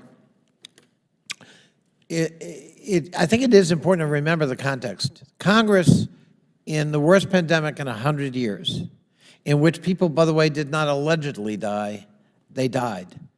Almost 1.5 million Americans are dead. Mr. Garcia didn't mention it, but I believe his mother and stepfather succumbed to COVID when he was the mayor of Long Beach. All of us have stories of loved ones and friends and associates who died from COVID because protocols weren't in place, vaccines weren't yet ready. We didn't know how to manage this unknown thing. But also the economy was collapsing. Let's go back to April of 2020. The economy was contracting by double digits. Today, the economy is growing at almost 3%. Unemployment was hitting depression level. Today, the unemployment rate is 3.4%, and what plagues us is not enough workers. Manufacturing was contracting. Small businesses were failing about 500,000 a week, something like that. We pumped $5 trillion into the economy, and it worked. We turned around the economy. We saved small businesses. We saved state and local governments. We saved people's jobs. We kept food on the table. We kept people in their homes, free from eviction or repossession.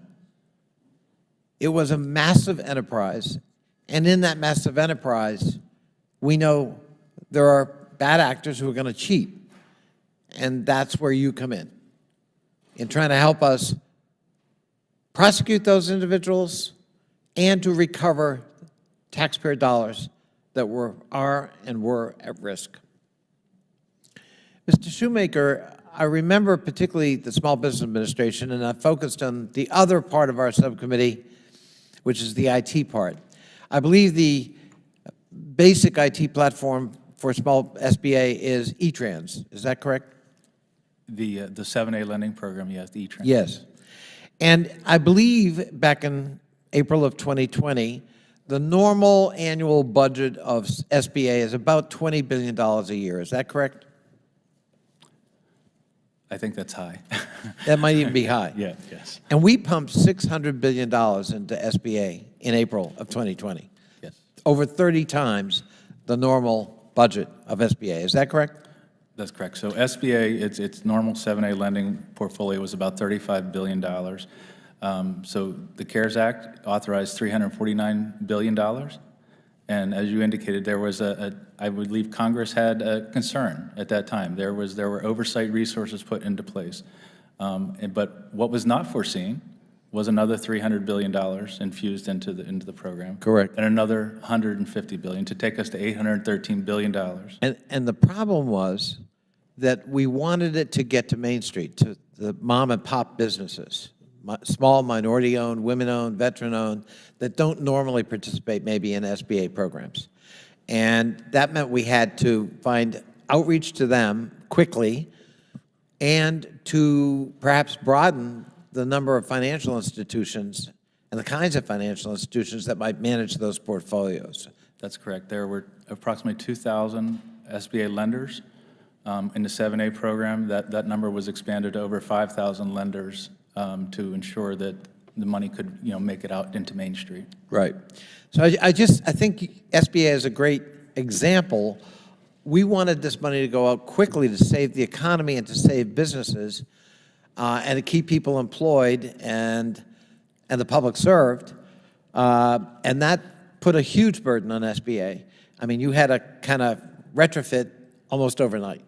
And that there were lots of hiccups along the way, but how would you grade the agency's performance overall, though, when we look back on it in an unprecedented pandemic with unprecedented amounts of money and demand for loans and loans turned into grants? So our office, at the inception of the pandemic, our job was to let SBA know of the risk and vulnerabilities that we saw based upon our past oversight experience. And in doing so, we let the agency know that strong guidance to the lending community would be vital to ensuring these programs are issued timely, and then also to have a robust internal control environment. So what is asked of any agency for any program, and certainly, would have been an expectation of SBA at that time, would have an objective.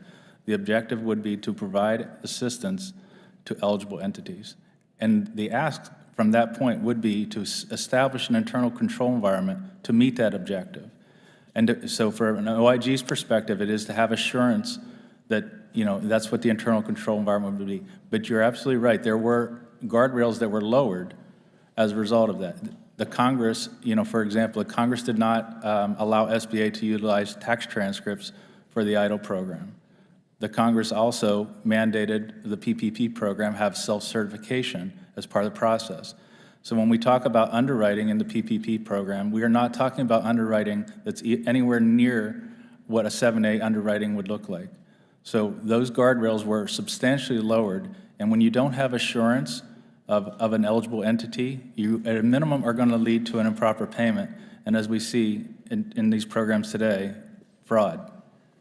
Thank you. Thank you, Mr. Chairman. Thank you, Mr. Mafumi. Gentleman yields back his time. Distinguished gentleman from Greenville, South Carolina, Mr. Timmons is recognized. Thank you, Mr. Chairman.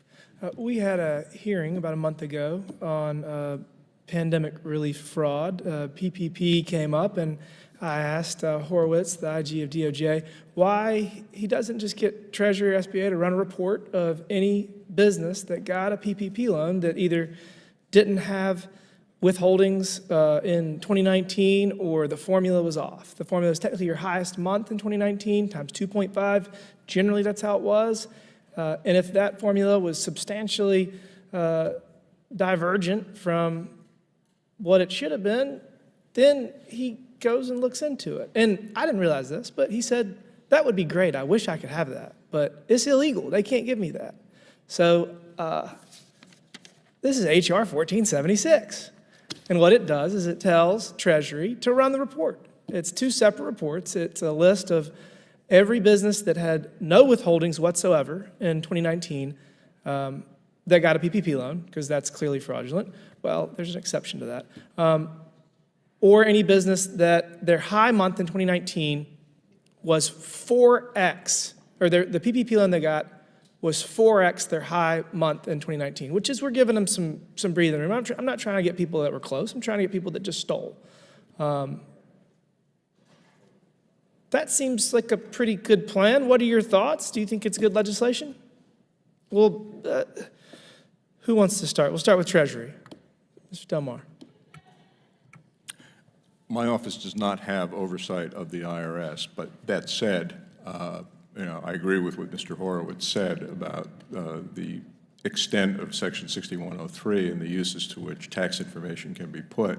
But if your legislation is a specific exception to the general prohibition in 6103, I'm sure it would have a useful effect.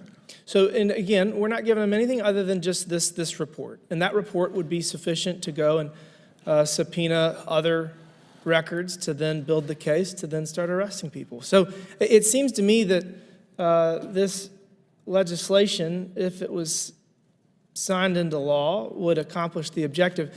And I guess to his credit, the president is trying to achieve the same objective. He just wants to blow $300 million to achieve it. So back and front, 2 pages. If he signs this into law, it saves $300 million. I mean, I guess we're still going to have to spend some money because we're going to have to hire some additional prosecutors because it's going to be a lot of people.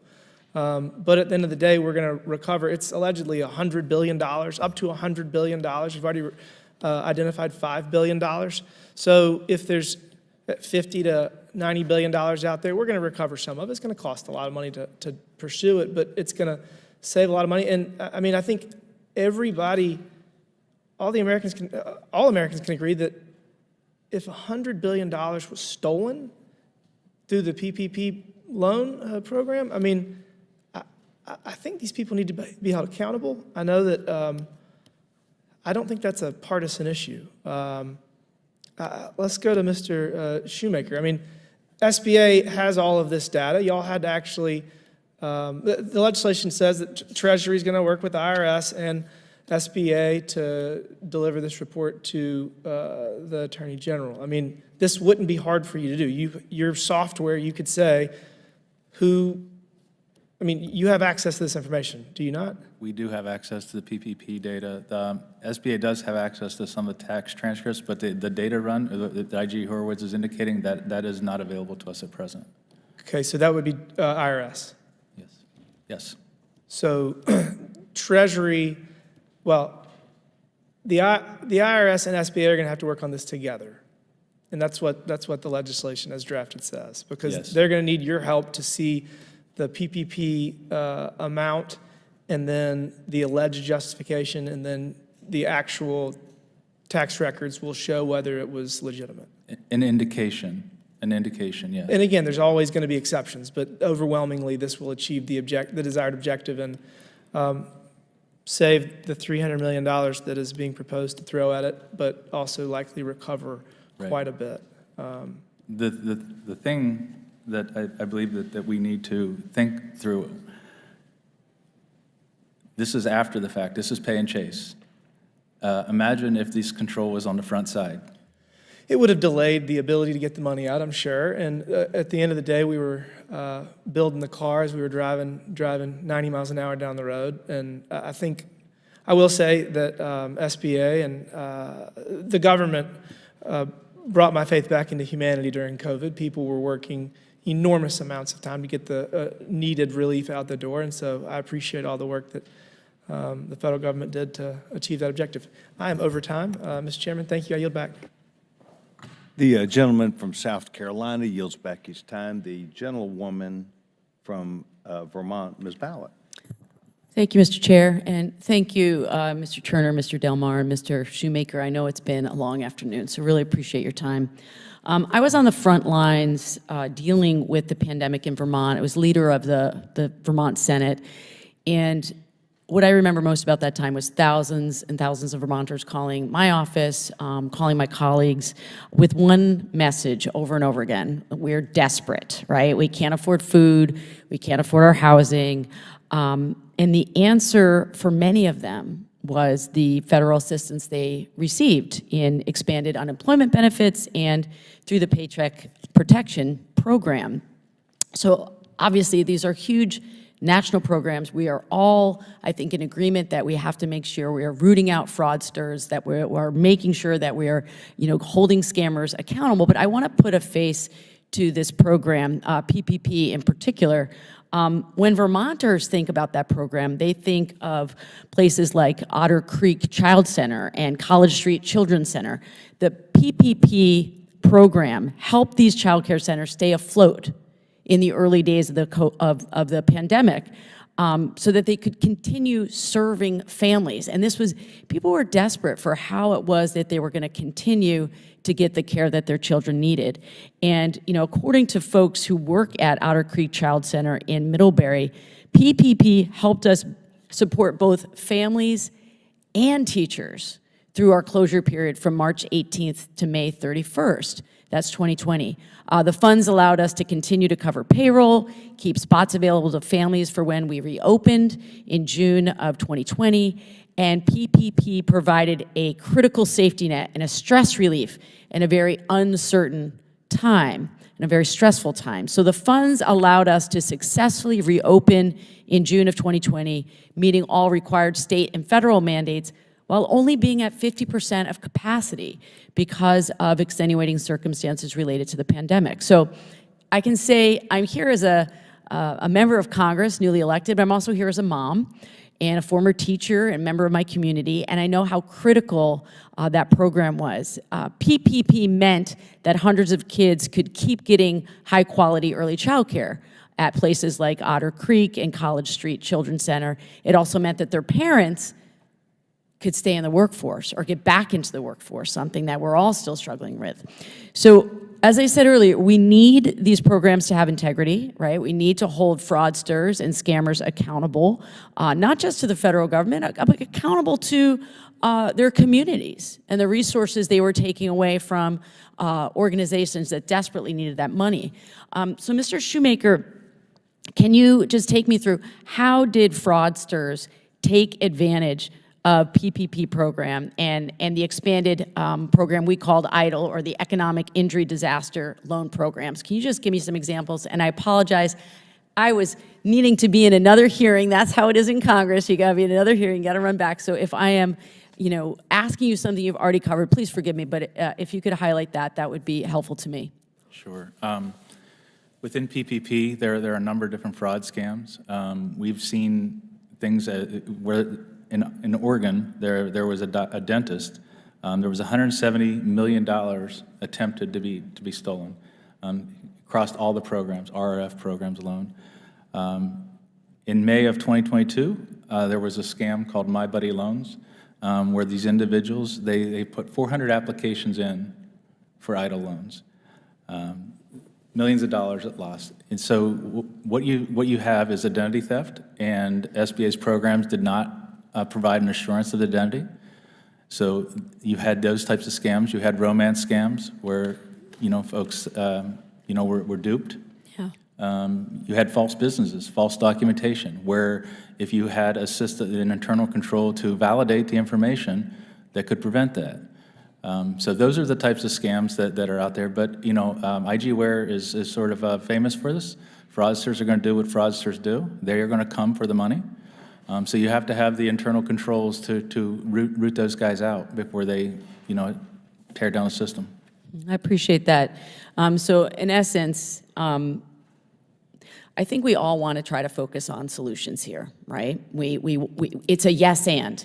Yes, we helped a lot of people, and we need to do it better in the future. And so I want to make sure that we are continuing to make the investments that inspector generals need in order to make sure that the money that we are setting aside is going to those individuals and those organizations that desperately need it and not going to fraudsters. So I thank you for your time. I yield back.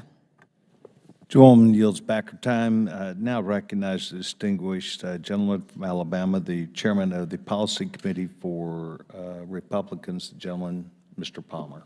I thank the chairman, and I associate myself with the gentlelady's remarks, running back and forth.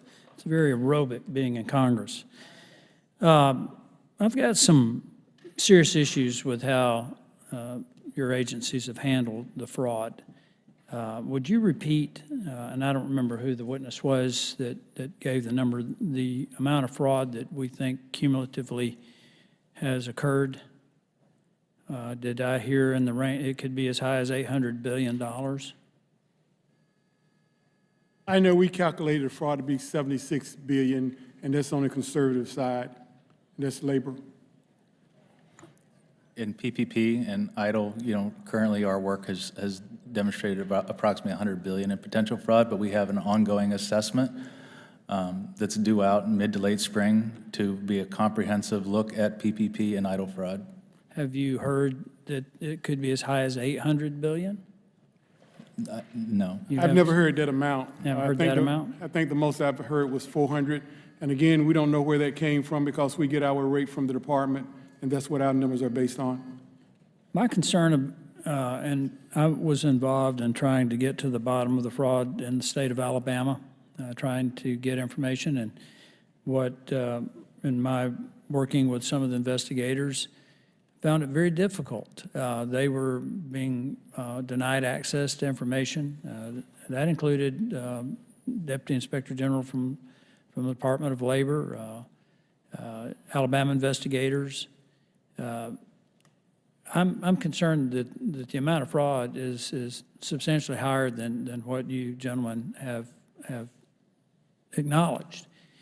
And I just wonder how diligent Inspector General Turner, the Department of Labor, is going to be in trying to recover this.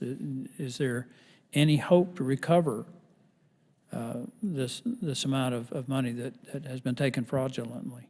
Well, let me just assure you, we take fraud serious. And, I didn't ask you that. I'm asking you, are you focused on this? Yes, we are. We are focused on it, but we also realize that once fraud leaves out the door, it is so hard to get back because there's so many factors beyond our control. Well, as one of those factors that all of you are dealing with are, in some cases, states that are not willing to work with you. Is that a fair assessment? I don't know if that's a fair assessment when it comes to recovery because the states, as well as other law enforcement agencies, to include PRAC and DOJ, have all been partners, and we've all been working this together.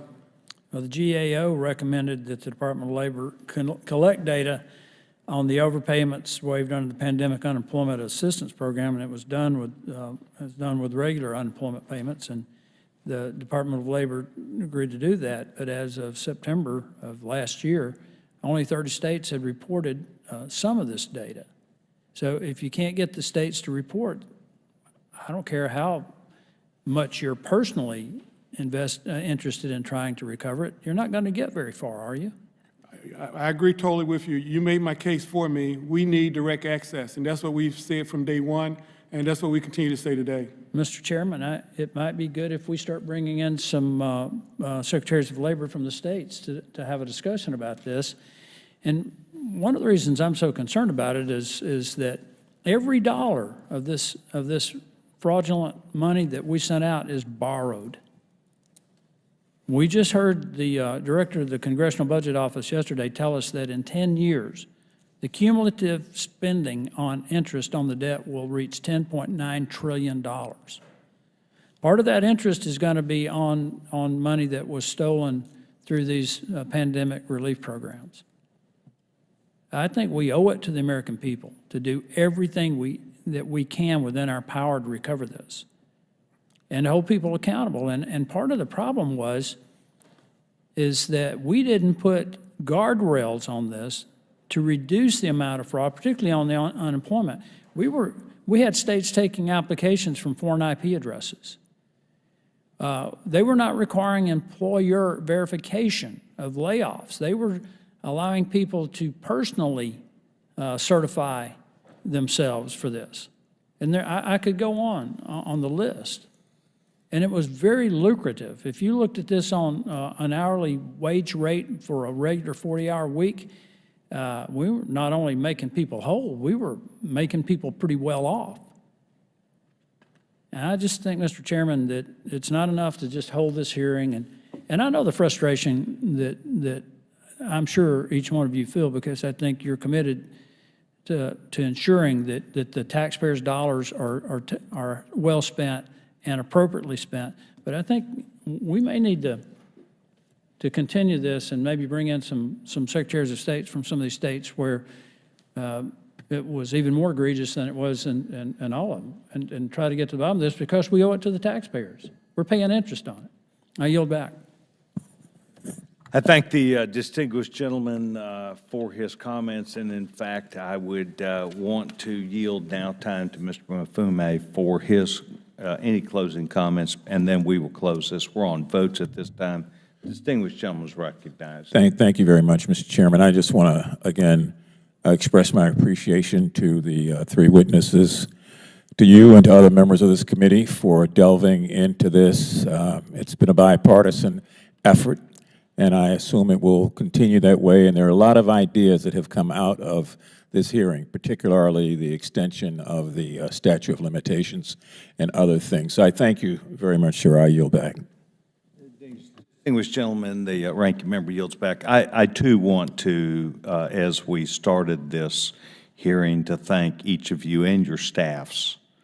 But let's extend that also to the people who are back in IGs all across the country that you have that work diligently on behalf of the taxpayer, and I believe as part of rule of law, and I believe part of Americanism.